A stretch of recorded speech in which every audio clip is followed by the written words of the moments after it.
Bismillahirrahmanirrahim. Assalamualaikum warahmatullahi wabarakatuh. Alhamdulillahi rabbil alamin. Wassalatu wassalamu ala ashrafil anbiya'i wal mursalin wa ala alihi wa sahbihi ajma'in. Rabbi shrah li sadri wa yassir li amri wa hlul 'uqdatam min lisani yafqahu qawli. Allahumma iftah 'alaina hikmatak وانشر علينا من خزائن رحمتك يا أرحم الراحمين. Amma ba'd. Alhamdulillah, marilah sama-sama kita panjatkan kesyukuran kita kepada Allah Subhanahu wa taala kerana dengan limpah kurnia-Nya dapat kita hadir menuntut ilmu. Mudah-mudahan dengan ilmu yang kita ada kita dapat beribadah kepada Allah Subhanahu wa taala dengan lebih baik. Baik, alhamdulillah, hari ini hari Ahad 29 Mei bersamaan dengan 28 Syawal. Ramai lagi antara kita masih lagi belum habis lagi beraya. Banyak lagi open house hari ini, dan juga semalam pun dah habis banyak, hari ini pun banyak lagi. Walau bagaimanapun kita teruskan siri-siri kuliah kita. Pada pagi ini kita nak mula dengan sebuah kitab yang sangat penting juga sebenarnya, banyak digunakan dalam kelas-kelas pengajian, yang bernama Talbisu Iblis. Talbisu Iblis yang bermaksud belitan tipu daya iblis. Belitan tipu daya iblis. Kitab ini dikarang oleh Ibnul Jauzi. Nama pendeknya Ibnul Jauzi. Nama panjang dia Abdul Rahman bin Ali bin Muhammad Jamaluddin Abul Faraj Ibnul Jauzi. Dia seorang alim daripada Baghdad, Iraq. Abu Bakar As-Siddiq, sahabat Nabi sallallahu alaihi wasallam. Baik, tuan-tuan, puan-puan dirahmati Allah sekalian, dalam Al-Quran Allah Subhanahu wa taala sebutkan kepada kita seorang musuh yang sangat utama yang perlu kita bermusuh dengannya.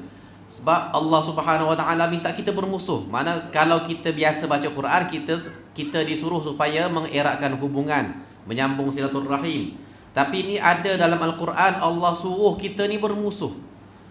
Dengan siapa? Iaitulah dengan syaitan. Dengan syaitan. Inna syaitana lakum aduun fattakhidhuhu aduwa. Sesungguhnya syaitan itu merupakan musuh kepada kamu, maka jadikanlah syaitan itu sebagai musuh. Mana perintah Allah supaya kita menjadikan syaitan itu sebagai musuh. Baik, syaitan ni merupakan seorang makhluk yang diciptakan daripada api. Kita tahu malaikat daripada cahaya, syaitan daripada api, manusia daripada tanah. Syaitan dengan malaikat ni bukan satu bangsa. Ada sebahagian orang dia terkeliru. Dia kata malaikat dengan jin dengan syaitan ni semua sama je, satu makhluk. Bukan. Malaikat lain, jin lain. Syaitan ni sebahagian daripada jin. Allah Subhanahu wa taala sebut illa iblis kana minal jin, kecuali iblis dia ni daripada jin. Maknanya jin ni suatu kelompok makhluk yang lain. Malaikat satu kelompok makhluk yang lain. Manusia satu kelompok makhluk yang lain. Tu beza. Iblis, apa beza iblis dengan syaitan? Sama je. Iblis dan syaitan ni nama lain bagi iblis adalah syaitan. Tapi iblis ni disebut kepada ketua kepada syaitan. Iblis ni dianggap sebagai ketua kepada syaitan lah. Tapi semua tu daripada benda yang sama dan daripada bangsa yang sama, iaitulah bangsa jin.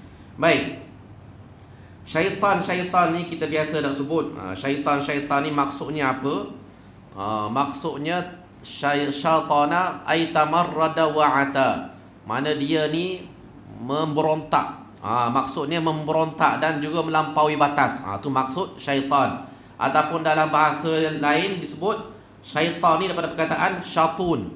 Syatun ni orang Arab guna telaga, bi'run syatun, telaga yang dalam, jauh.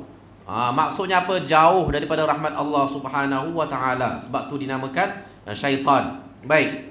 Dia ada sebelum dia diciptakan sebelum manusia, dan dia pernah menjadi orang yang paling banyak beribadah kepada Allah, sehingga kan malaikat di syurga pun rasa jealous, rasa cemburu, rasa kagum dengan syaitan, dengan iblis ni kerana ibadahnya. Kemudian bila Allah Subhanahu wa taala ciptakan manusia, Allah perintahkan semua makhluk yang ada ketika itu untuk sujud. Maksudnya tunduk hormat kepada manusia ni, iaitulah Nabi Adam alaihi salam.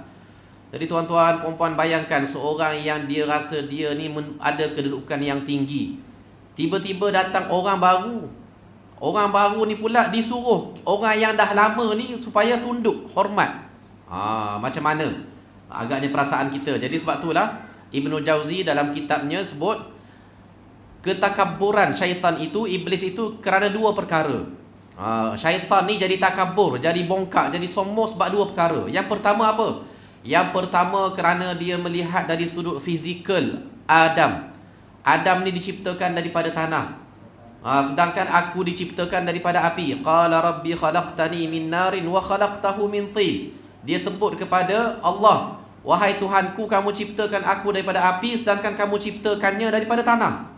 Bagi dia api ni lebih power, lebih hebat daripada tanah. Sebab apa?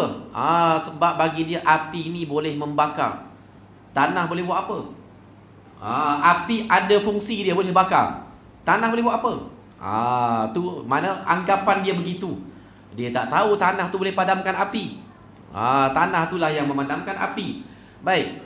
Tu yang pertama, dia melihat daripada sudut fizikal. Maka dengan sebab itu, tuan-tuan, puan-puan, kita bila kita tengok orang lain, jangan tengok fizikal semata-mata. Don't judge a book by its cover. Bahasa Mak Saleh sebut, jangan nilai buku daripada kulit. Kita manusia zaman kita sekarang ni, zaman moden sekarang ni, lebih-lebih lagi lah. Tengok orang tu dengan baju mahal, dengan kereta besar, apa semua, kita dah hormat. Kita dah hormat awal-awal lagi, jauh dah tabik lah. Padahal orang tu tak ada apa-apa pun. Jadi jangan tengok orang semata-mata daripada fizikal semata-mata. Tu perangai iblis. Yang kedua, jangan pandang lekeh kepada orang baru. Ni nasihat Ibnu Jauzi juga sebut.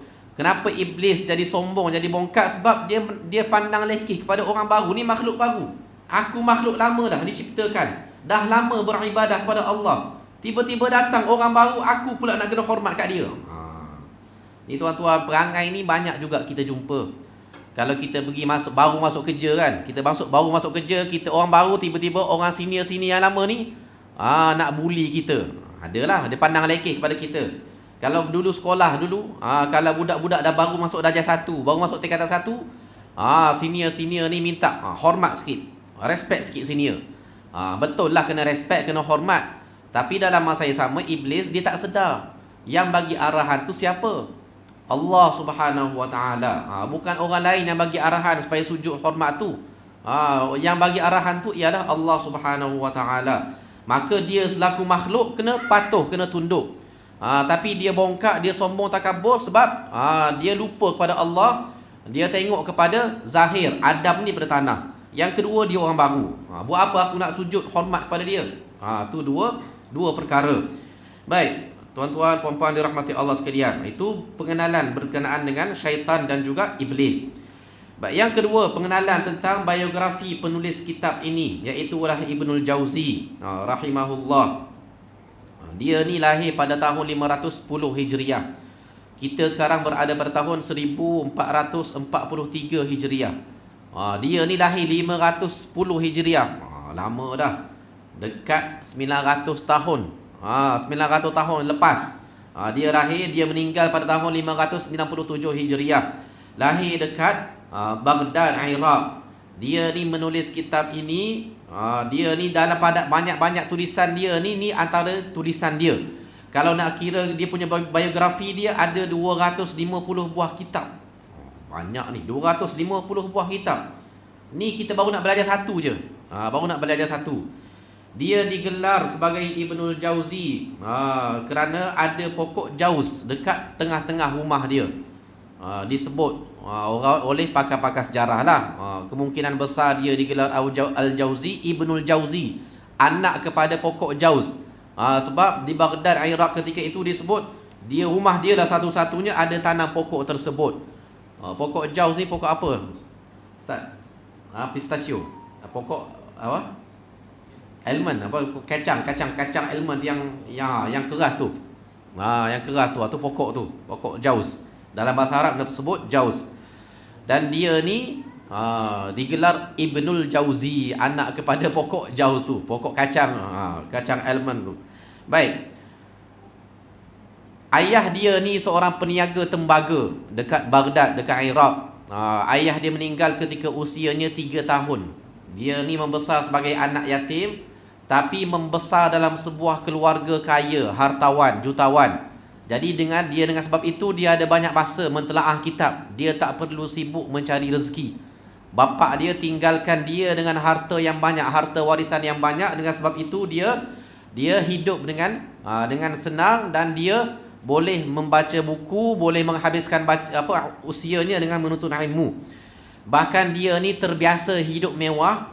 Ada satu kata-kata dia terbiasa hidup dengan kesenangan. Pernah ke satu ketika dia cuba nak berpuasa nak banyak hari, mana puasa secara berterusan, dan dia ni kurangkan makan makanan yang dia biasa makan. Lalu dia kata apa? Inna luqmatan tu'athiru qira'ata khamsati ajza. Dia kata kerana satu suapan yang boleh memberi kesan, menghalang daripada baca Quran 5 juzuk sehari. Bikulli harfin 10 hasanat. Satu huruf tu dapat 10 pahala. Inna tanawulahu la ta'atun 'azimah. Kalau begitu, suapan makanan tersebut merupakan satu ketaatan yang besar.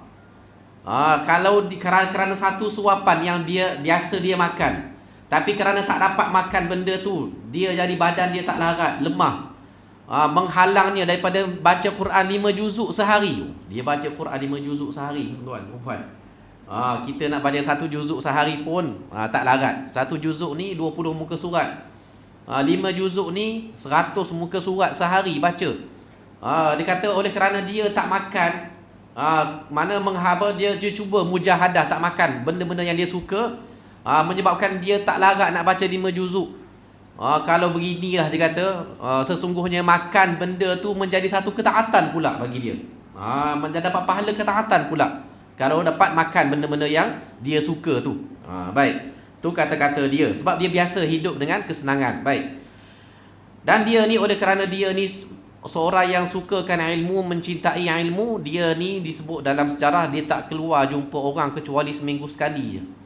Hari Jumaat je keluar jumpa orang. Hari lain semuanya duduk kat rumah, tekun menuntut ilmu, menulis karangan-karangan ilmu. Tu kisah Ibnul Jauzi. Dan dia berbangga, dia kata, aku tulis dengan jari aku ni 2000 mujallad, 2000 jilid, bersamaan dengan 250 buah kitab. Banyak dia tulis. 2000 jilid mujallad, mana 250 buah kitab. Dan bahkan dia ni, walaupun dia kata-kata dia tadi menunjukkan dia hidup senang, tapi dia makan sangat kalau kita kata sangat ringkas. Bukan makan mana kat meja makan tu sampai setengah jam, kat sejam, tak.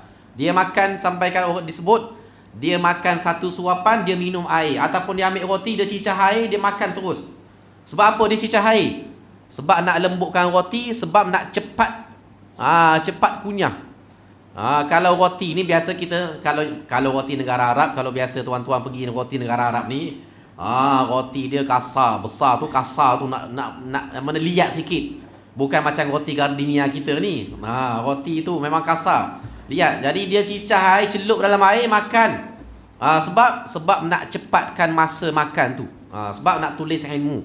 Tu kisah Ibnul Jauzi. Baik. Dan dia pernah kata, buku-buku ini merupakan anak-anak yang kekal.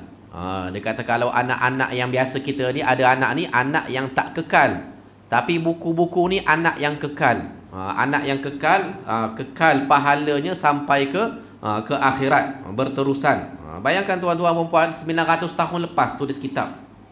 Kitab dia masih orang baca, masih orang guna sebagai rujukan. Berapa banyak pahala yang dia dapat. Baik. Tu tentang Ibnul Jauzi, biografi Ibnul Jauzi. Kita pergi kepada tajuk yang pertama daripada kitab ini, iaitulah yang pertama, perintah mengikuti Ahlus Sunnah wal Jamaah. Perintah supaya mengikuti Ahli Sunnah wal Jamaah. Muka surat yang pertama ni, tuan-tuan puan-puan, kalau ada yang nak beli, boleh beli kitab yang ni. Talbis Iblis, dahsyatnya tipu muslihat iblis. Al-Hidayah Publication. Ada satu lagi Talbis Iblis juga oleh Dr. Zaharuddin Abdul Rahman, tapi dia ambil tajuk-tajuk yang terpilih sahaja untuk syarah. Dia tak terjemahkan semua. Yang ni dia terjemahkan semua.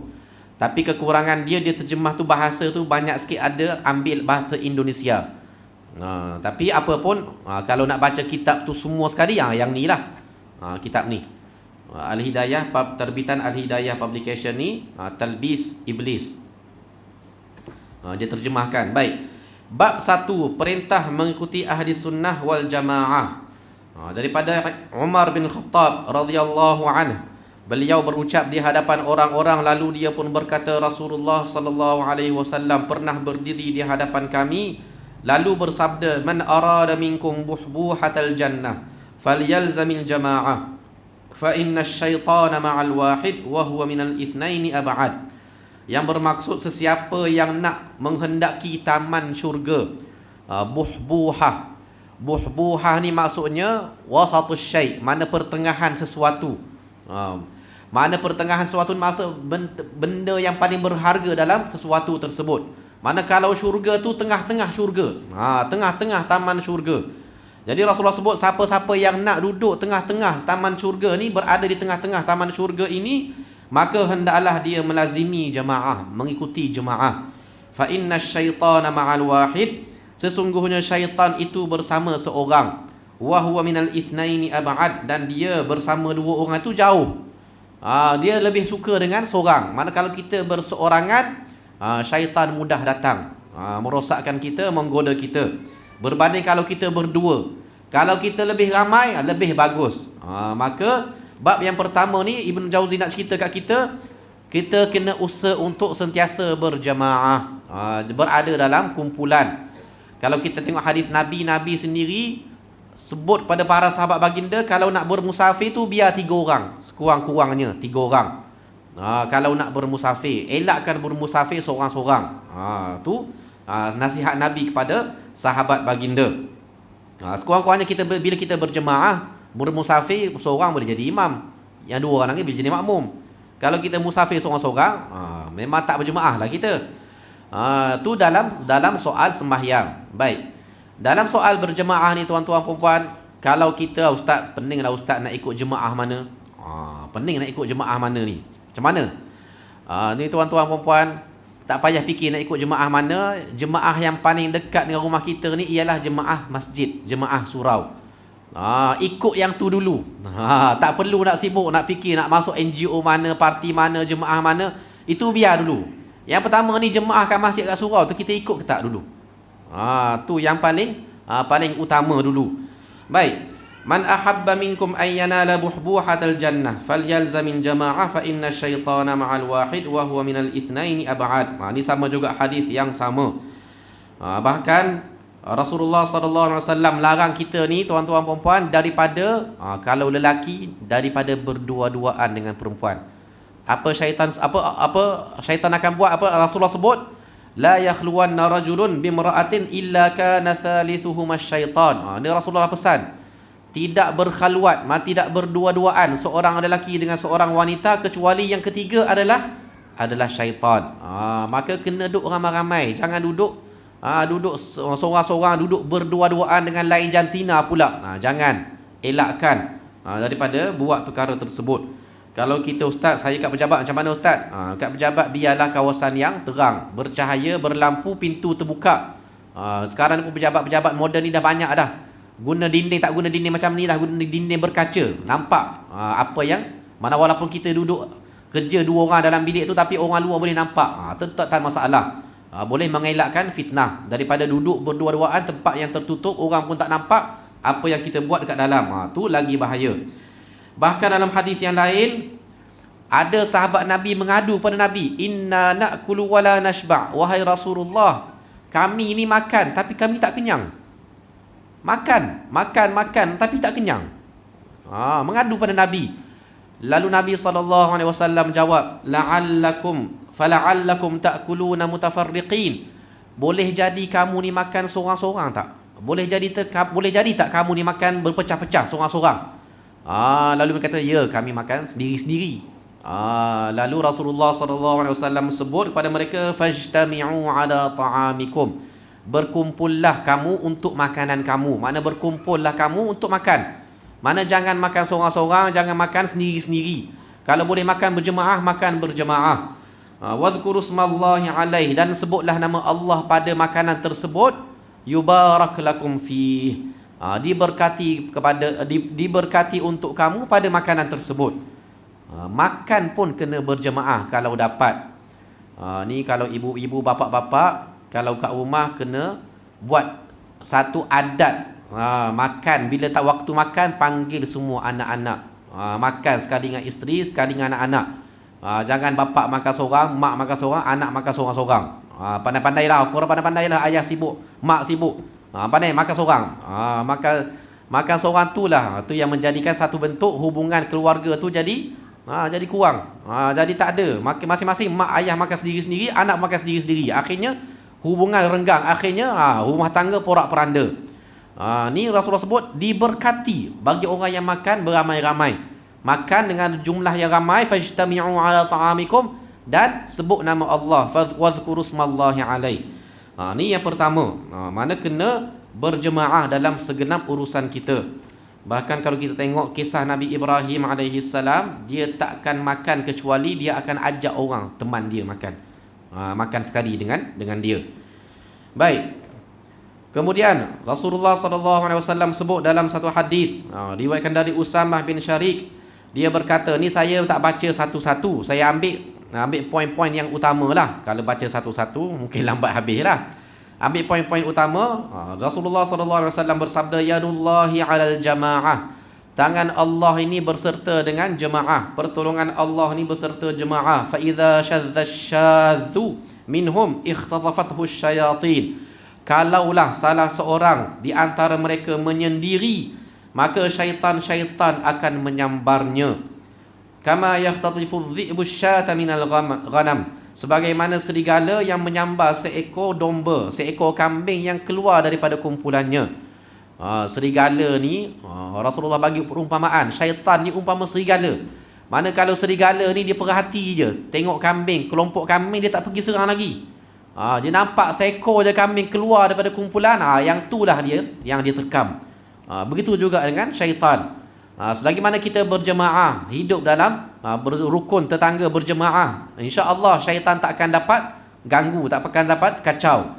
Tapi bila kita mula jadi hidup menyendiri, hidup seorang-seorang, jadi kera sumbang, istilah orang Melayu ni, kera sumbang, duduk seorang-seorang. Orang buat majlis tak datang, semayang majlis, kat surau pun tak datang berjemaah. Orang buat majlis raya pun tak datang, panggil kenduri pun tak datang, duduk seorang-seorang. Orang macam ni lebih mudahlah syaitan nak datang. Nak terkam dia, rosakkan dia. Jadi tuan-tuan, puan-puan dirahmati Allah sekalian, kita pun tahu ada satu hadis Rasulullah SAW, ada seorang lelaki datang di hari akhirat kelak dengan amalan setinggi gunung. Setinggi gunung. Tetapi amalan dia tu Allah jadikan debu-debu yang berterbangan, tak ada nilai di sisi Allah. Lalu sahabat Nabi pelik, kenapa pula? Lalu Rasulullah sebut, idza khala bimaharimillah intahakah, dia ni kalau dia menyendiri dengan perbuatan, dengan perkara-perkara dosa, dia akan buat. Dia duduk ramai-ramai, dia tak buat. Duduk depan orang, dia tak buat. Tapi tunggu, kalau dia duduk seorang, confirm dia akan buat dosa. Kalau bulan puasa, kalau duduk seorang, confirm dia buka puasa seorang-seorang, senyap-senyap dan bilik. Kalau tahu zaman sekarang ni, tengok video lucah seorang-seorang dalam bilik, senyap-senyap. Jadi orang macam ni Rasulullah sebut, dia akan datang di hari akhirat kelak dengan, mungkin amalan dia banyak, dia bawa amalan setinggi gunung Tihamah, Rasulullah sebut. Kemudian Allah jadikannya sebagai debu-debu yang berterbangan, tak ada nilai di sisi Allah Subhanahu Wa Taala. Sebab apa? Sebab bila mana dia bersendirian, dia melakukan dosa dan maksiat pada Allah Subhanahu Wa Taala tanpa rasa takut pada Allah Subhanahu Wa Taala. Ni bimbang tuan-tuan puan-puan dirahmati Allah sekalian. Berjemaahlah kita, jangan suka duduk seorang-seorang. Memanglah kita ni ada masa kita perlu bersendirian untuk menenangkan jiwa, tenangkan keadaan. Tapi janganlah banyak masa kita ni bersendirian semata-mata kena duduk bersama dengan orang lain. Terutamanya keluarga kita pun paling utama, berjemaah dalam keluarga. Solat berjemaah bersama keluarga, makan berjemaah bersama keluarga, keluar jalan-jalan berjemaah. Tu kepentingan berjemaah. Baik, ni baru pasal jemaah. Tapi dalam tajuk yang pertama ni Imam Ibn Jauzi sebut kemudiannya dia datangkan hadis Rasulullah sallallahu alaihi wasallam dari Amrullah. Dia berkata Rasulullah sallallahu alaihi wasallam membuat sebuah lakaran dengan tangan beliau, kemudian bersabda, ini adalah jalan Allah yang lurus. Kemudian beliau membuat garis lagi di sebelah kanan dan kirinya, lalu bersabda, ini adalah jalan-jalan yang lain yang tidak dilalui oleh seseorang melainkan di sana ada syaitan yang mengajak untuk ke sana. Kemudian beliau membaca ayat, wa anna hadza sirati mustaqiman fattabi'uhu wa la tattabi'us subula fatafarraqa bikum an sabilihi. Ada satu ketika Rasulullah sallallahu alaihi wasallam dengan para sahabat baginda, dalam satu ketika tiba-tiba Rasulullah buat satu garisan. Kita pun tahu zaman Rasulullah ni hidup dekat kawasan yang berpasir, padang pasir. Jadi baginda buat satu garisan dekat atas pasir, garisan yang lurus. Kemudian Rasulullah buat garisan di tepi-tepi garisan yang lurus. Sebelah kanan ada garisan, sebelah kiri ada garisan. Lalu Rasulullah sebut, ini adalah jalan Allah yang lurus. Ni jalan utama, ni jalan Allah yang lurus.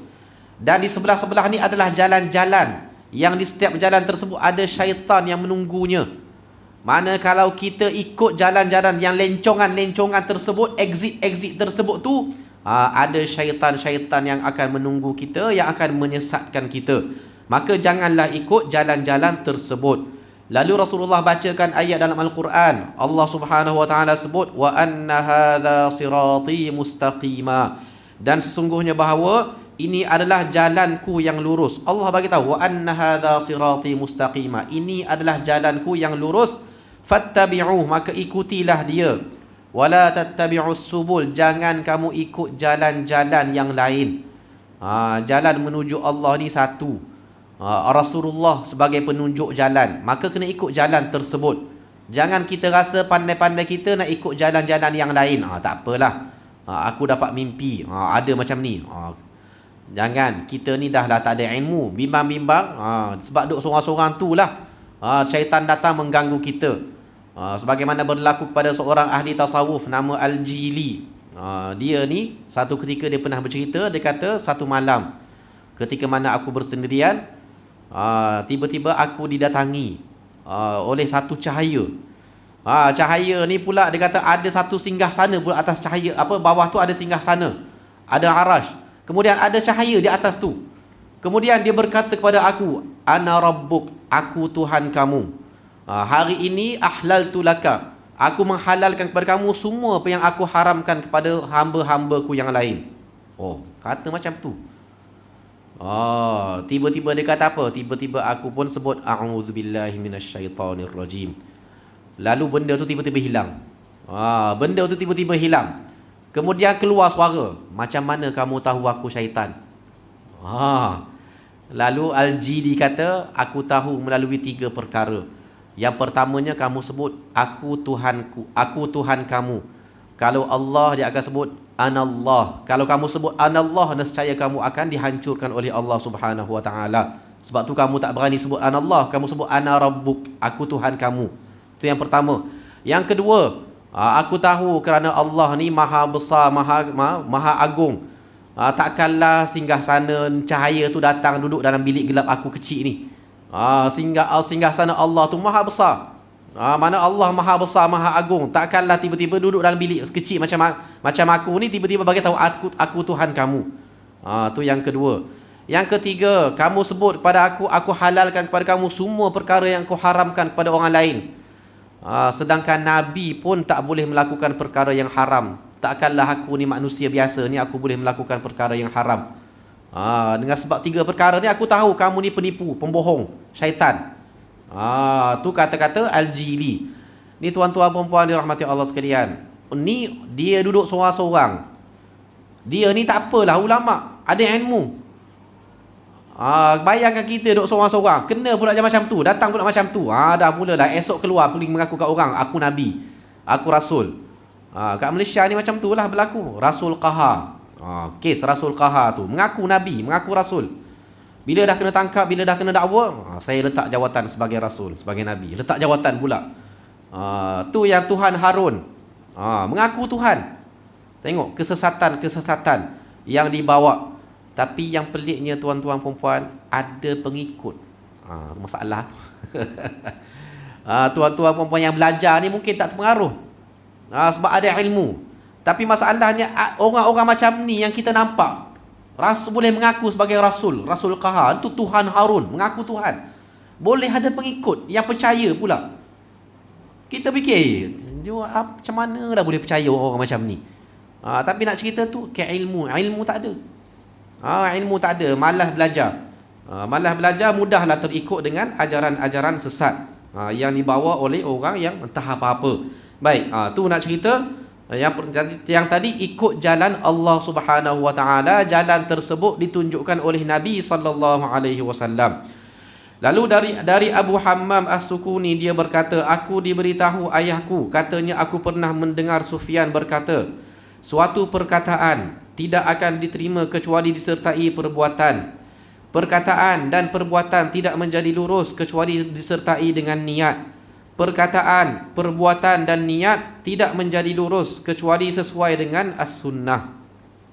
Ni kata-kata Hammam As-Sukuni.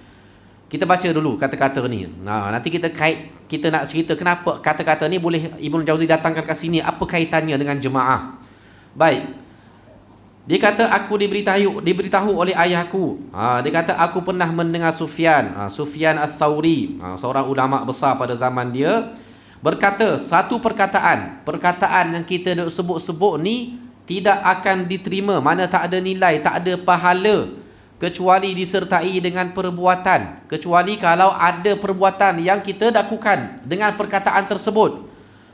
Sebab jangan kita ni, kalau istilah sekarang ni, jangan duk sembang kencang. Sembang lebat, gajah pun terbang. Biasa orang sebut. Tapi buat pun tak. Dalam Al-Quran Allah tegur, ya ayyuhallazina amanu lima taquluna ma la taf'alun. Wahai orang-orang yang beriman, kenapa kamu duk bercakap benda yang kamu tak buat? Bercakap bolehlah, semua orang boleh bercakap, buat tak pun. Jadi perkataan yang kita duk sebut tu tak akan diterima kecuali disertai dengan perbuatan. Tu kata-kata Imam Sufyan Ats-Tsauri. Perkataan dan perbuatan pula tidak menjadi lurus kecuali disertai dengan niat. Apa yang kita sebut, apa yang kita buat tidak akan menjadi lurus betul-betul ke arah Allah Subhanahu wa taala kecuali disertai dengan niat. Niat yang ikhlas semata-mata kerana Allah Subhanahu wa taala. Barulah perkataan kita, perbuatan kita diterima oleh Allah Subhanahu wa taala. Biar ikhlas, niat tu ikhlas. Dan niat dah ada, perkataan, perbuatan dan niat tidak juga akan menjadi lurus kecuali kalau betul ikut sunnah Nabi sallallahu alaihi wasallam. Maknanya kita kata, kita buat, kita niat kerana Allah Taala pun, tapi kalau perbuatan kita tu menyalahi sunnah Nabi, tak akan diterima oleh Allah Subhanahu wa taala. Sembahyang Zuhur 5 rakaat, tak apa, saya rajin hari ni, saya sembahyang Zuhur 5 rakaat, ikhlas kerana Allah Taala. Ikhlas kerana Allah Ta'ala, 5 rakaat, 6 rakaat sembahyang Zuhur pun Allah tak terima. Sebab apa? Sebab tak ikut sunnah Nabi sallallahu alaihi wasallam. Sunnah Nabi sembahyang Zuhur, Nabi ajar kita sembahyang Zuhur 4 rakaat. Awak rajin macam mana pun 4 rakaat tu lah juga. Tak payah nak sembahyang 5 rakaat, 6 rakaat, 7 rakaat ke, walaupun rajin macam mana pun 4 rakaat juga. Itu sunnah Nabi. Jadi perkataan kita, perbuatan kita, niat kita ikhlas kerana Allah Ta'ala, tak akan diterima oleh Allah kecuali kalau kita betul-betul ikut sunnah Nabi sallallahu alaihi wasallam. Jadi Yusuf bin Asbat berkata, Sufyan berkata kepada aku, wahai Yusuf, jika engkau mendengar seseorang di masyriq, masyriq ni mana timur, bahawa dia berpegang kepada sunnah, maka sampaikanlah salamku kepadanya. Kalau kamu dengar berita ada seseorang yang berpegang dengan sunnah aku, mana sunnah Nabi SAW di bahagian timur sana, maka sampaikanlah salam, kirim salam kepadanya. Ni kata-kata Sufyan. Dan jika di Maghribi, tempat belah saya belajarlah. Maghribi ni tempat tu dinamakan Maghribi sebab dia tempat paling barat. Kalau kita tengok peta ni, Morocco ni negara yang dekat bahagian paling barat dekat benua Afrika tu. Kenapa dipanggil paling barat? Sebab zaman dulu orang tak tahu kewujudan Amerika tu. Jadi tentera Islam disebut dalam sejarah tentera Islam sampai ke pantai di Rabat tu, kaki kuda dah jejak air dah. Sampaikan Tariq bin Ziyad kata, kalau aku tahu ada lagi tanah di sebelah laut sana, nescaya aku akan seberang pergi. Sampai begitu sekali. Mereka ni berjuang nak buka negara-negara, tanah-tanah, nak sampaikan dakwah Islam kepada mereka. Kaki dah kaki kuda dah sampai ke pantai, dah jejak air dah. Dia kata, kalau aku tahu di sebelah laut sana ada lagi daratan, nescaya aku akan seberang pergi. Tu Morocco tu. Maghribi, Morocco. Baik. Kalau kamu tahu ada seorang yang ikut sunnah di Maghribi, di sebelah barat, maka sampaikanlah salamku kepadanya. Kerana sangat sedikit sekali orang dari kalangan Ahlus Sunnah wal Jamaah. Kerana sangat sedikit sekali orang daripada Ahlus Sunnah wal Jamaah. Ni tuan-tuan puan-puan dirahmati Allah sekalian. Yang pertama tadi kita sebut kewajipan berjemaah. Kena berjemaah. Nak berjemaah tu di atas apa? Nak berjemaah, ustaz, saya berjemaah kat kedai kopi. Saya berjemaah dekat kelab malam. Berjemaah juga kat kelab malam. Ni saya berjemaah dekat tempat-tempat macam-macam. Ada jemaah. Tapi jemaah yang macam mana yang diterima oleh Allah Subhanahu Wa Taala ialah yang mengikuti sunnah Nabi sallallahu alaihi wasallam. Jadi Sufyan disebut, kalau ada seorang lelaki yang mengamalkan sunnah di sebelah timur ke sebelah barat ke, sampaikanlah salam aku kepadanya.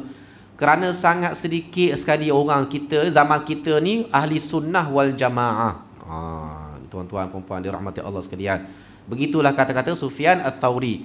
Jadi kita faham kat sini, jemaah yang dimaksudkan pada awal tadi, yang kita duk baca, kena berjemaah.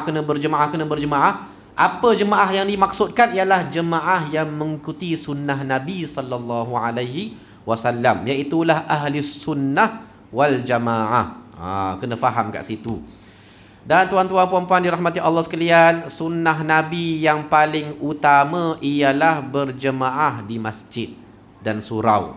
Masjid ke surau ke, yang penting berjemaah. Tu sunnah Nabi yang paling utama. Sebab tu saya sebut tadi, tak payah duk fikirlah nak ikut, nak fikir macam mana, nak ikut parti mana, NGO mana. Ini tuan-tuan, jemaah di masjid tu dulu. Tu sunnah Nabi yang paling utama. Sebab kata-kata Abdullah bin Mas'ud, dia kata, man sarrahu an yalqallaha musliman ghadan falyuhafiz ala haula'is salawatil khams. Siapa-siapa yang suka untuk bertemu dengan Allah esok, mana di hari akhirat kelak, siapa-siapa yang suka nak bertemu dengan Allah dalam keadaan muslim, beriman kepada Allah Subhanahu Wa Taala, maka hendaklah dia jaga sembahyang 5 waktu ini haitsu yunada bihin, di mana sahaja sembahyang ini dipanggil. Maknanya kita jaga sembahyang kita ni di mana sahaja sembahyang tu dipanggil. Kalau hari ni hari Ahad ni Zuhur, kejap lagi kita nak pergi open house, dengar azan kat mana-mana, berhenti berjemaah semayang. Ni pesan Ibnu Mas'ud. Fa inna Allah syara'a li nabiyyikum sunanal huda. Kerana sesungguhnya Allah mensyariatkan kepada kamu sunnah huda, mana jalan-jalan petunjuk. Wa haula ini sunanul huda, mana sembahyang inilah daripada jalan-jalan petunjuk. Sembahyang 5 waktu ni daripada jalan-jalan petunjuk yang utama. Walau annakum sallaitum fi buyutikum, kalau kamu sembahyang di rumah-rumah kamu, la taraktum sunnata nabiyyikum, sudah tentu sekali kamu tidak tinggalkan sunnah Nabi kamu. Walau taraktum sunnata nabiyyikum la dhalaltum, kalau kamu tinggalkan sunnah Nabi kamu, nescaya kamu sesat.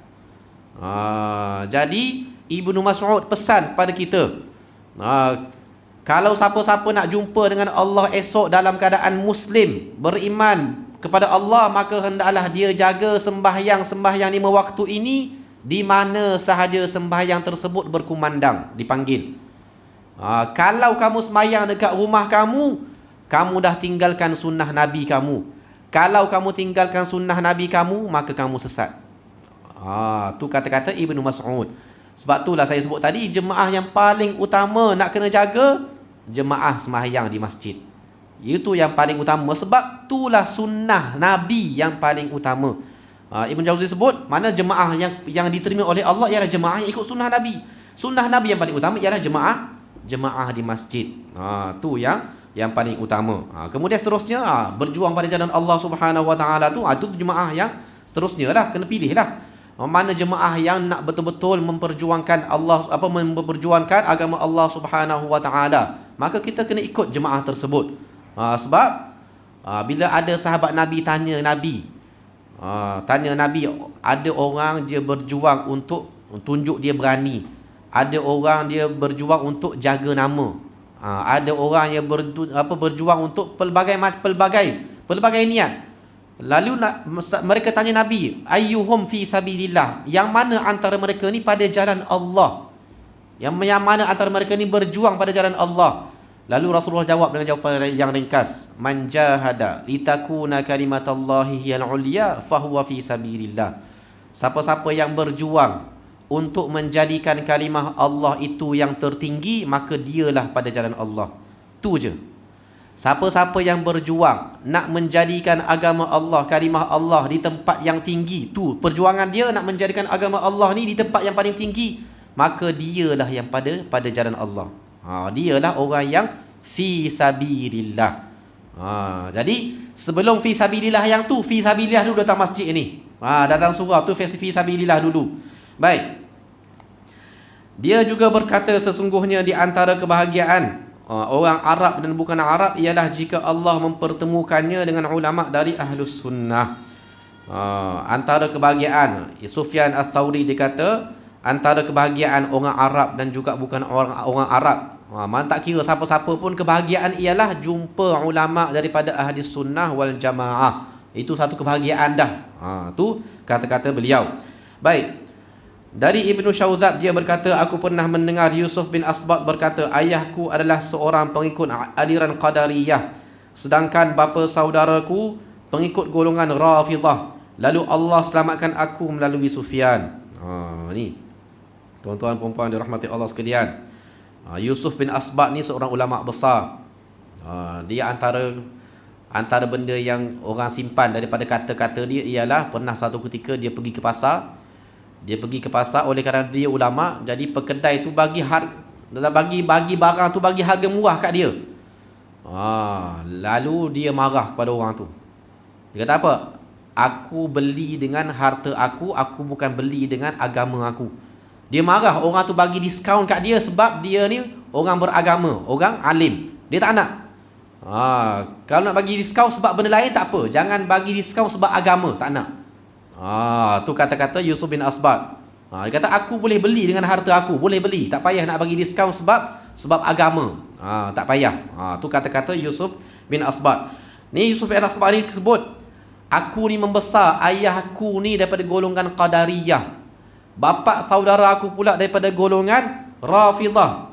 Lalu Allah selamatkan aku daripada Sufyan. Allah selamatkan aku dengan Sufyan Ats-Tsauri.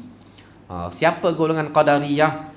Golongan Qadariyah ini mereka yang kata semua perbuatan manusia itu manusia sendiri yang buat. Tak ada ketentuan daripada Allah Subhanahu Wa Taala. Tak ada qada dan qadar. Ni golongan Qadariyah ni.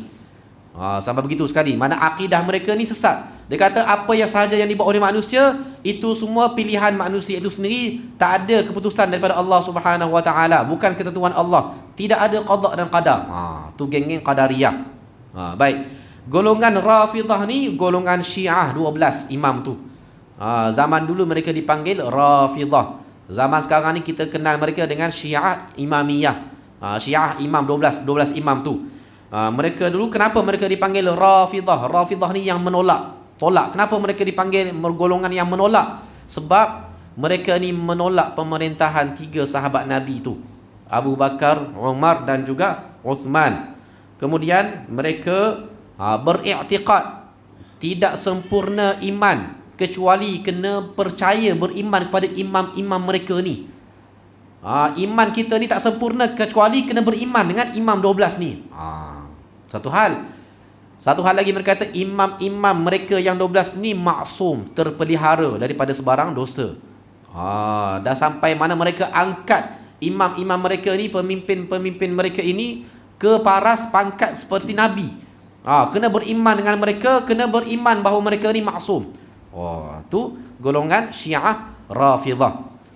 Jadi Yusuf bin Asbagh kata, aku ni membesar, ayah aku Qadariyah, tak percaya dengan qada dan qadar, tak terima.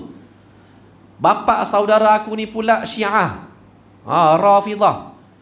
Lalu Allah selamatkan aku dengan Sufyan Ats-Tsauri, yang merupakan seorang ulama daripada ahli sunnah wal jamaah. Tu kata-kata Yusuf bin Asbagh.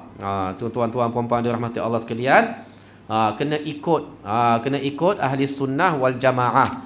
Jangan duk merapu ikut pegangan yang tak tahu hala tuju, tak ada sandaran daripada agama. Kena ikut ahli sunnah wal jamaah. Lalu ada satu kisah lagi daripada Muhammad bin Muhammad Al-A'la. Dia kata, aku pernah satu ketika seorang kawanku meninggal dunia. Dia kata seorang kawanku meninggal dunia. Lalu dia mengadu pada ayah dia. Bukan dia mengadulah, kawan dia meninggal, kemudian dia sedih. Dia dalam keadaan sedih, dalam keadaan ialah sahabat meninggal. Tiba-tiba ayah dia tengok dia, ayah dia tanya, kenapa? Lalu dia beritahu ayah dia, seorang kawanku meninggal dunia. Lalu ayah dia tanya, ayah dia ulama besar juga, dia kata, apakah dia meninggal pada as-sunnah, pada jalan as-sunnah? Kawan kamu ni meninggal atas jalan sunnah ke tidak? Lalu dia jawab, ya, dia meninggal atas jalan as-sunnah. Lalu ayah dia berkata, lalu mengapa engkau masih merasa sedih dengan kematiannya? Kalau begitu, kalau dia mati dalam sunnah, maka kenapa kamu sedih? Tak perlu sedih, sebab dia mati insya-Allah dalam keadaan yang baik, yang mulia. Dia ikut sunnah Nabi SAW, maka insya-Allah Allah jaga dia. Tak payah sedih, tak payah risau. Tu kata-kata ayah dia. Baik. Kemudian Imam Syafi'i berkata, jika aku melihat seseorang dari ahli hadis, maka seakan-akan aku melihat seseorang dari sahabat Rasulullah sallallahu alaihi wasallam. Imam Syafi'i kita, pengasas mazhab Imam Syafi'i ini, dia kata, kalau aku melihat perawi-perawi hadis ini, maka bagi aku seolah-olah aku telah melihat sahabat-sahabat Nabi. Sebab mereka ni meriwayatkan hadis-hadis sunnah-sunnah Nabi sallallahu alaihi wasallam. Maka bila aku tengok mereka ni, aku nampak seolah-olah mereka ni sahabat Nabi sallallahu alaihi wasallam. Tu kata-kata Imam Asy-Syafi'i. Kemudian Imam Al-Junaid berkata, semua jalan tidak dapat dilalui manusia kecuali orang yang mengikuti jejak Rasulullah sallallahu alaihi wasallam. Dia juga berkata, semua jalan kepada Allah tidak dapat dilalui makhluk Allah kecuali bagi orang-orang yang mengikuti jejak dan sunnah Rasulullah sallallahu alaihi wasallam. Sebagaimana firman Allah, laqad kana lakum fi rasulillahi uswatun hasanah. Sesungguhnya telah ada pada diri Rasulullah itu teladan yang baik bagi kamu. Dia berkata, jalan menuju Allah ni tak dapat dilalui kecuali melalui jalan yang ditujukan oleh sunnah Nabi SAW. Betul lah. Allah utuskan Nabi untuk tunjukkan kita jalan kepada Allah, jalan kepada akhirat. Mana kalau kita tak ikut Nabi, kita ikut orang lain, seolah-olah kita letakkan orang tu di martabat Nabi. Sebab Allah utuskan Nabi nak tunjukkan kita, nak tarik tangan kita ni, nak tunjuk mana jalan menuju redha Allah Subhanahu Wa Taala. Kalau kita tak ikut Nabi, kita ikut orang lain, maka seolah-olah kita menjadikan orang tu setaraf dengan Nabi. Seolah-olah kita rasa orang tu boleh membawa kita kepada Allah, sedangkan Nabi kita tak percaya. Ni satu penyakit di kalangan umat Islam ni. Terutamanya zaman kita ni ada golongan-golongan ahli Quran dipanggil. Menggelarkan diri mereka ahli Quran. Nama tu sedap dah, golongan ahli Quran. Nama sedap dah.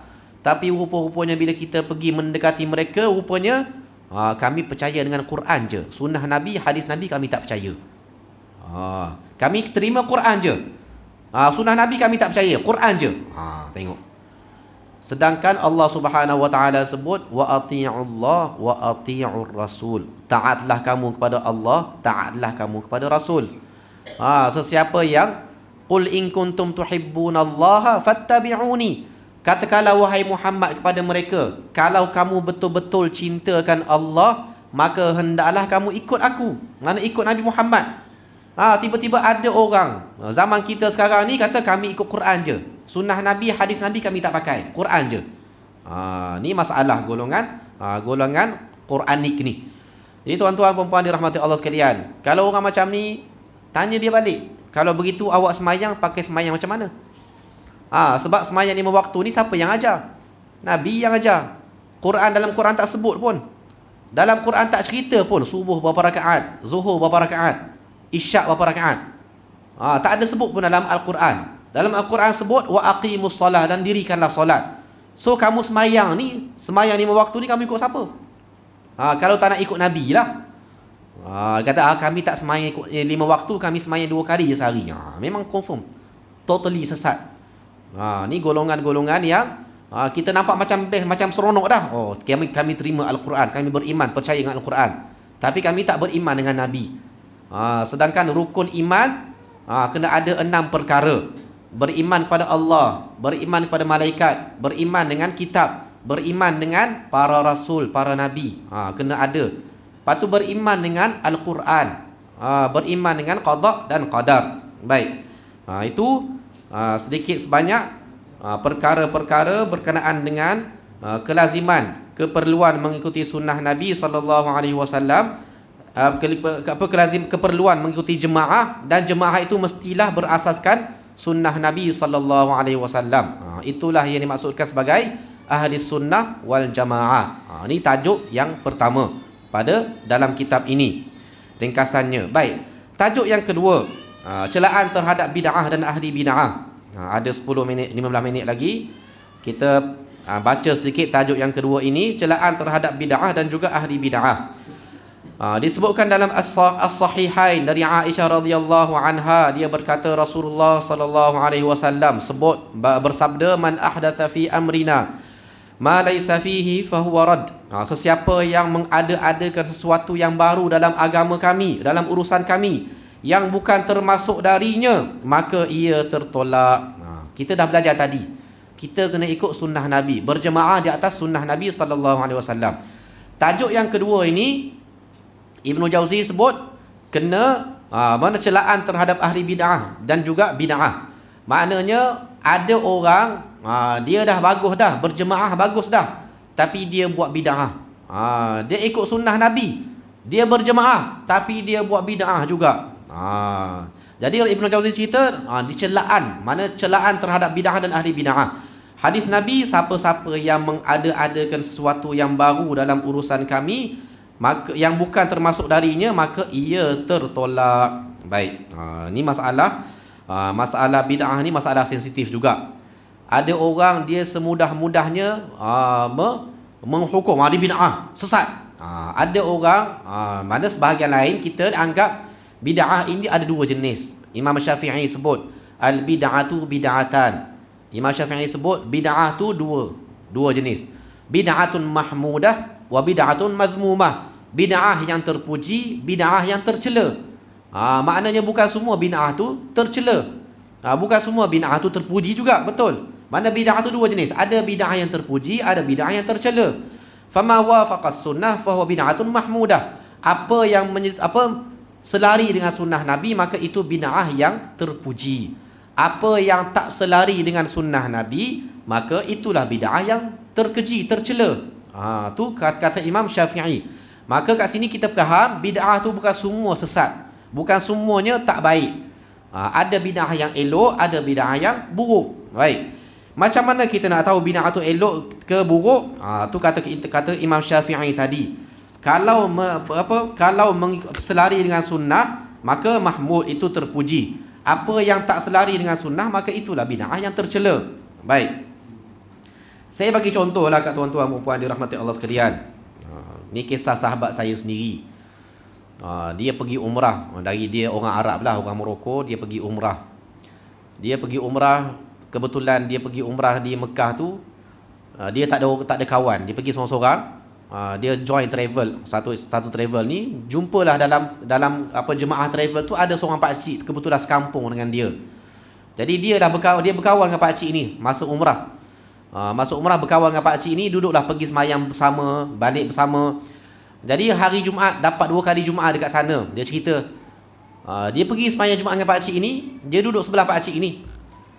Kemudian dia baca Quran. Dia kata dia pelajar agama. Pelajar agama, dia kata hari Jumaat kena baca surah Al-Kahfi. Sunnah Nabi baca surah Al-Kahfi. Dia pun buka Quran, buka tengah-tengah surah Al-Kahfi, baca surah Al-Kahfi. Tengah-tengah baca surah Al-Kahfi, dia dengar pak cik sebelah dia ni baca juzuk Amma. Juzuk 30 tu.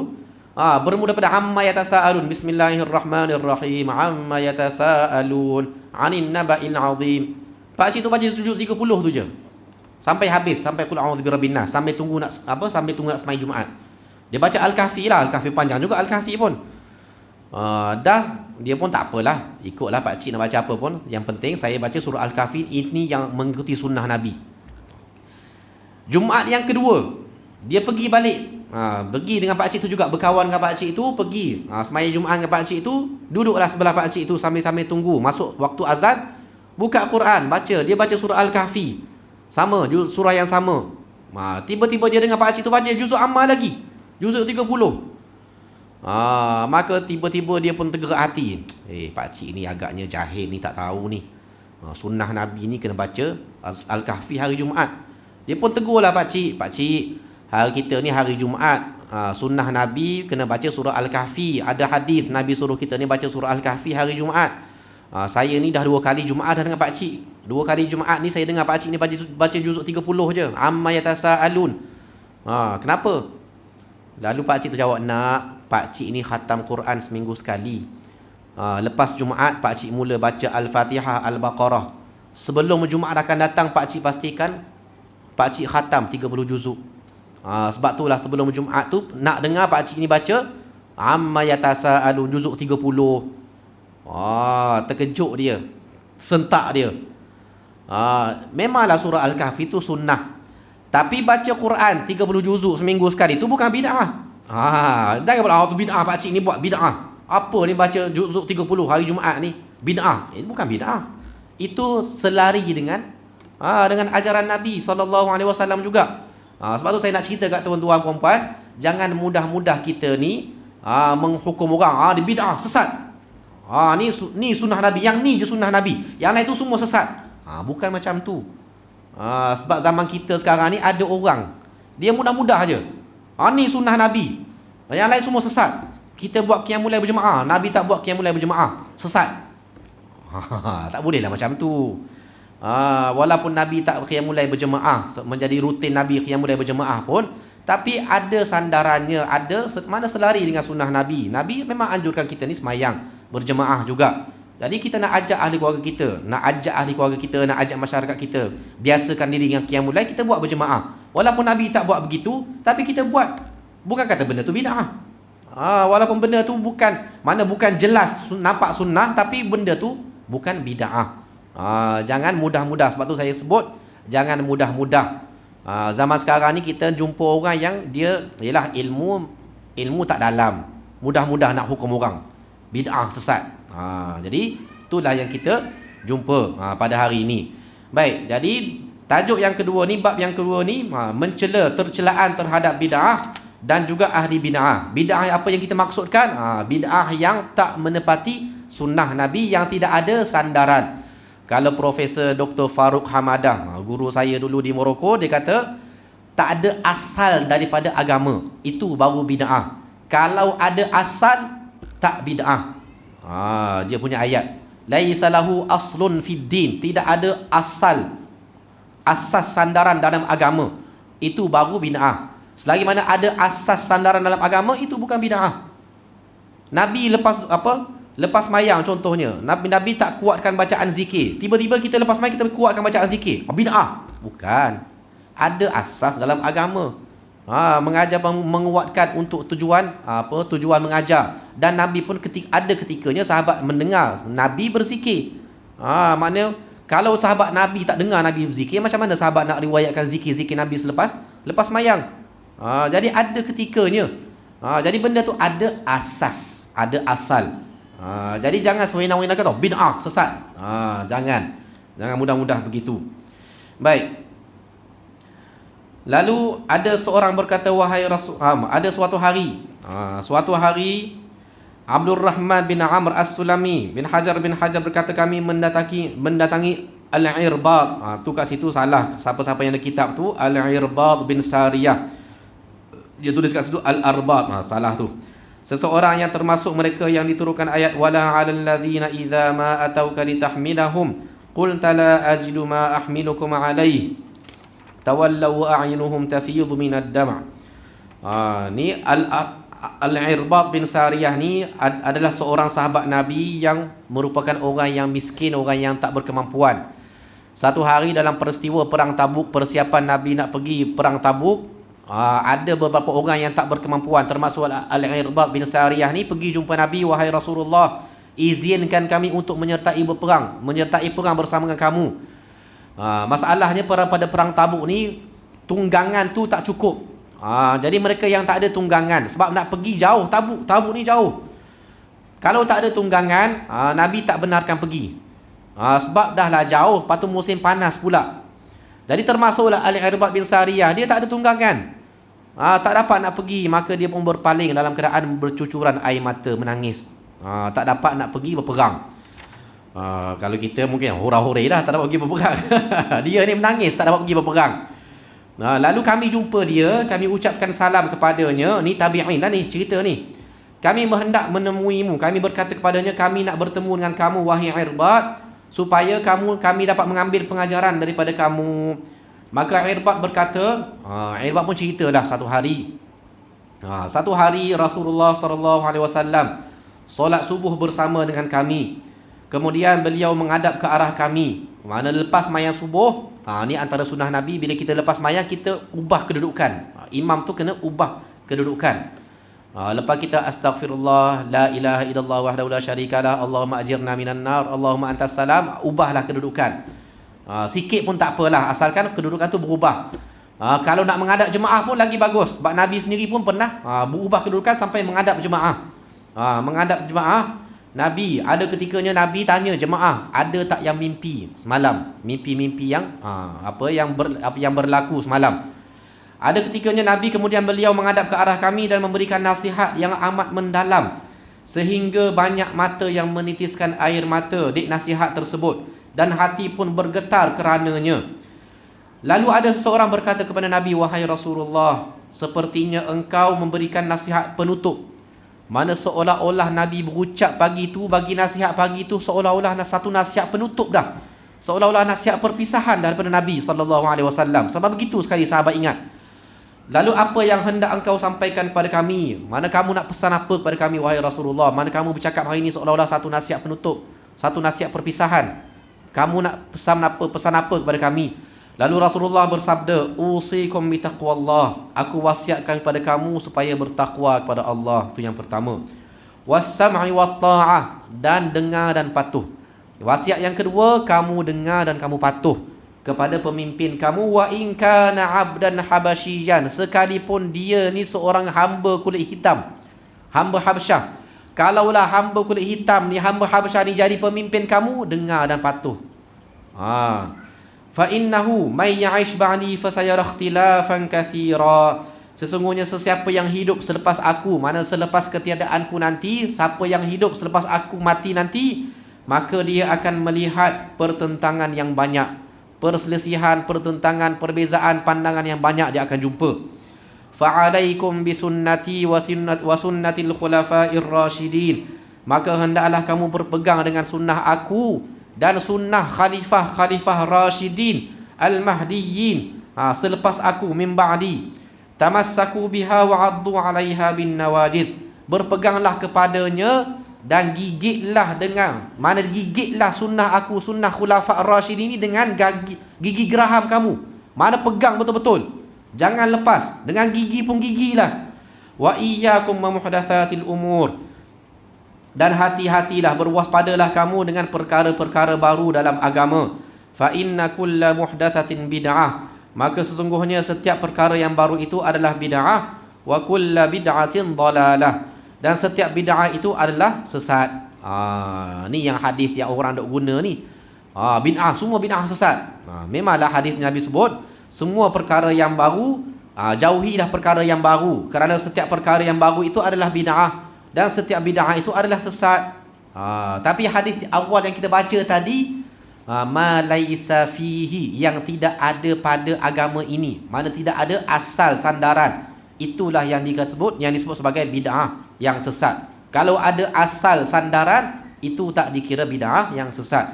Baik, jadi Nabi pesan kepada sahabat Nabi ini, yang pertama, bertakwalah kamu kepada Allah. Yang kedua, tunduk dan dengar, patuh dan dengar kepada pemimpin kamu, sekalipun dia ni hamba hitam. Mana pemimpin yang kita nampak ni macam, alah, dia ni lagi pemimpin. Kita nampak macam kita pun rasa macam dia ni tak ada standard nak jadi pemimpin. Tapi selagi mana dia pemimpin, dia ada kuasa ke atas kita, maka patuh dan dengar selagi mana arahan dia tu tidak bertentangan dengan sunnah Nabi SAW. Dan yang ketiga, Nabi pesan, hendaklah kamu berpegang teguh kepada sunnah aku dan sunnah khulafa ar-rasyidin al-mahdiyyin. Nabi sebut, tamassaku biha, pegang kepadanya, wa'addu 'alaiha bin nawajid, gigit dengan gigi geraham. Maknanya betul-betul pegang. Kerana banyak perbezaan pandangan, perbezaan pendapat, ada perkara-perkara baru yang berlaku dalam agama yang akan menyebabkan kamu ni sesat. Maka sebab itu kena pegang pada sunnah Nabi. Baik. Dalam hadis yang lain, Rasulullah bersabda, ana faratukum 'alal haud, aku akan mendahului kamu ke arah telaga. Mana kat syurga nanti ada telaga, Nabi akan tunggu kita kat telaga tersebut. Wala yukhtalajanna rijalun duni, dan benar-benar ada orang yang bergerak-gerak merebut-rebut ke arahku nak pergi ke telaga tersebut. Fa aqulu ya rab ashabi, aku berkata kepada Tuhanku, wahai Tuhanku, mereka ni sahabat-sahabat aku, mereka ni pengikut-pengikut aku. Fayuqal, lalu dia katakan kepada Nabi, innaka la tadri ma ahdathu ba'dak, sesungguhnya kamu tak tahu apa yang mereka buat selepas kamu. Disebut kepada Nabi, kamu tak tahu apa yang mereka ubah, apa yang mereka tokok tambah, apa yang mereka reka-reka selepas kamu tak ada dalam urusan-urusan agama. Okey. Baik, apa yang maksud? Kalau kita tengok selepas tu, kita akan dapati Ibnu Jauzi fokus kepada golongan-golongan sesat yang datang pada zaman selepas kewafatan Nabi SAW. Yang pertamanya, dia ambil daripada kata-kata Abdullah bin Mahraz. Dia berkata, agama akan musnah satu demi satu sunnah, kerana ada seorang pengikut Mu'tazilah yang datang berkata itu dan ini. Tengok, maknanya kesesatan, bid'ah yang berlaku, yang dimaksudkan oleh Ibnu Jauzi ini ialah kebanyakannya bid'ah dalam sudut akidah. Bid'ah dari sudut pemikiran akidah, fahaman-fahaman yang pelik-pelik. Yang pertama yang muncul tadi, saya cerita tadi, Qadariyah. Pelik-pelik. Allah tak tetapkan pun apa-apa, qada dan qadar ni tak ada. Semua perbuatan manusia tu pilihan manusia sendiri. Tu contoh pemikiran yang sesat. Tu bid'ah, termasuk bid'ah. Rafidah, Syiah, Imamiyah tadi. Kemudian Mu'tazilah. Mu'tazilah ni macam-macam lah. Pemikiran mereka ni, mereka mendahulukan akal berbanding syarak. Akal tu lebih utama berbanding syariat. Maknanya apa? Maknanya kalau ada urusan agama ni yang akal tak boleh terima, maka akal lebih utama. Golongan Mu'tazilah. Kesesatan mereka itu. Siapa-siapa yang mendahulukan akal, zaman kita pun dah ada golongan Mu'tazilah moden. Akal lebih didahului berbanding syariat. Tu yang berlaku zaman kita sekarang ni. Jadi tuan-tuan puan-puan dirahmati Allah sekalian, jangan duk tengok je bid'ah, benda yang duk buat bid'ah, pemikiran kesesatan ni. Liberal, tak liberal zaman kita ni, semua agama sama. Tak ada satu pun agama yang betul, semua agama sama. Ni apa benda ni? Pemikiran sesat liberal zaman sekarang ni. Semua agama menuju Tuhan. Semua agama ni sama, tak ada masalah. Ikutlah mana-mana agama pun tak kisah. Tengok pemikiran-pemikiran yang begini ni, pemikiran-pemikiran yang sesat, bid'ah. Ni pun termasuk dalam bid'ah. Baik. Isa bin Ali Ad-Dabbi berkata, ada seseorang bersama kami yang berbeza pendapat dengan Ibrahim. Tidak lama kemudian Ibrahim mendengar bahawa orang itu telah masuk ke golongan Murji'ah. Maka Ibrahim berkata kepadanya, jika engkau meninggalkan kami, maka janganlah kembali lagi ke sini. Ada satu ketika Ibrahim berdebat, berbeza pendapat dengan seorang lelaki. Tiba-tiba lepas tu Ibrahim dengar lelaki tu pergi kepada golongan Murji'ah. Lalu Ibrahim berkata kepada orang tu, kalau kamu dah tinggalkan aliran sunnah ahli sunnah wal jamaah ni, tak payah kembali kepada kami. Mana tak payah kembali kepada kami lagi. Tak payahlah. Dah kamu dah pegang aliran Murji'ah tu, tak payah. Murji'ah ni apa? Murji'ah ni mereka kata la tadurru ma'al imani ma'siyah. Tidak mudarat dengan iman tu sebarang maksiat. Selagi mana orang tu Islam, dia buat maksiat apa pun, iman dia okey. Golongan Murji'ah. Ataupun dia kata la tanfa'u ma'al imani ta'ah. La tanfa'u ma'al imani ta'ah. Okey, tidak ma'al kufri ta'ah, tidak bermanfaat dengan kekufuran itu sebarang ketaatan. Mana kalau orang tu kafir, tidak ada ketaatan pun yang boleh memberikan manfaat kepadanya. Tu betul lah di akhirat kelak, kalau orang tu dah kafir, dah syirik pada Allah, dia buat apa-apa ketaatan pun tak diterima oleh Allah Subhanahu wa taala. Tapi kalau orang tu beriman, dia buat maksiat akan menjejaskan iman dia. Tapi mereka ni kata tak. Selagi mana dia beriman, dia Islam, dia buat maksiat apa pun, iman okey. Ni orang macam ni, ni kesesatan Murji'ah. Ini contoh-contoh bid'ah-bid'ah dari sudut pemikiran. Jadi tuan-tuan puan-puan dirahmati Allah sekalian, tu saja daripada saya untuk kali ini. Tajuk yang kedua ada banyak lagi sambungannya. InsyaAllah kita sambung pada kuliah-kuliah yang akan datang insya-Allah. Jadi mudah-mudahan kita baca 3 perkara hari ini, pengenalan kepada kitab, Talbis Iblis dan juga pengarang kitab ni siapa? Ibnul Jauzi. Lepas tu yang kedua kita pergi pada bab 1 tadi, kewajipan berjemaah tadi. Jemaah yang dimaksudkan ialah jemaah ahli sunnah wal jamaah. Dan yang ketiga, celaan terhadap bid'ah dan ahli bid'ah. Mudah-mudahan memberikan manfaat kepada kita semua. Aqulu qawli hadza wa astaghfirullahal azim li wa lakum. Wassalamualaikum warahmatullahi wabarakatuh. Subhanakallahumma wa bihamdik asyhadu an la ilaha illa anta astaghfiruka wa atubu ilaik.